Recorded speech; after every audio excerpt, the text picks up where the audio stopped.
Hey, hi everyone. I'm Sugant. Recently, I got interviewed with Commonwealth Bank of Australia, and they're working on a fraud detector platform. So they raised me a question as to how would you analyze the fraud? How would you come up with a fraud detector platform, and what feature you will build? So before jumping onto the ML side of the things that we will be doing the transaction history, we'll be analyzing the patterns. What got me thinking was as to how scams usually happen. So there is one such scenario which came up to my mind was like I, as an end user, I log in into my account. There is an OTP that is triggered to my phone. What if my credentials are shared and there is a fraudster who is monitoring my activity and he too triggers the OTP at the same time? Now, this is a social engineering attack and I somehow misinterprets the OTP and passes the OTP which was triggered by the fraudster and gives access to my account. Now, the fraudster has access to my entire transaction portal, my amount, my he can add a beneficiary, he can do the fund transfer. So, to build up a solution, I have come up with an idea and I have prototyped it using a no-code tool N8N. And this is the logic I have come up with. Like we have triggered the event using webhook. We are cleaning up the data. Further, there are three conditions that I have for which the rules are there.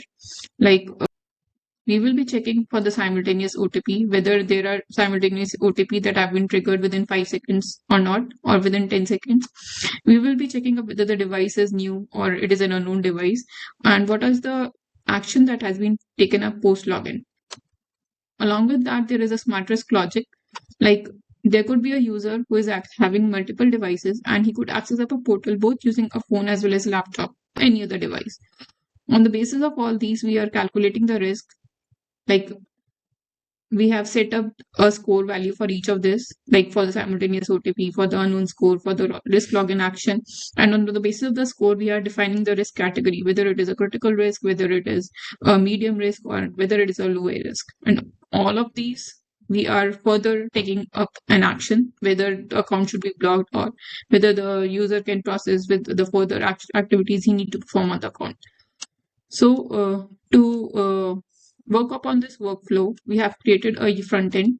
Like I'm simulating this particular scenario using V0, and this is one event which is triggered from a known device, and there is another event which is triggered from an unknown device, both at the same time, and there will be two OTPs triggered. So when I trigger this, the workflow will be executed.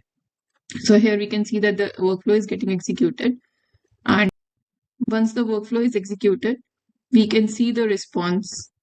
So here we can see that the risk score is critical, risk level is critical, the score is 98, and there is further explanation that has been here.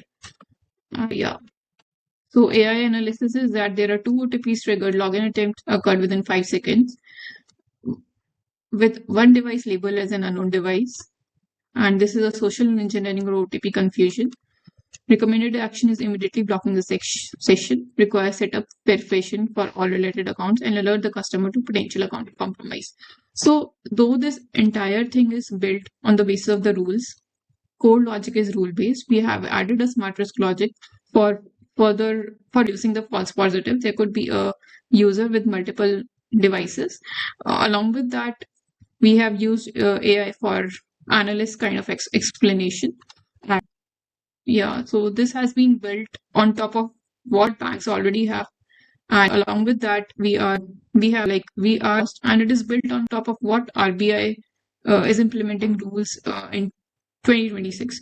But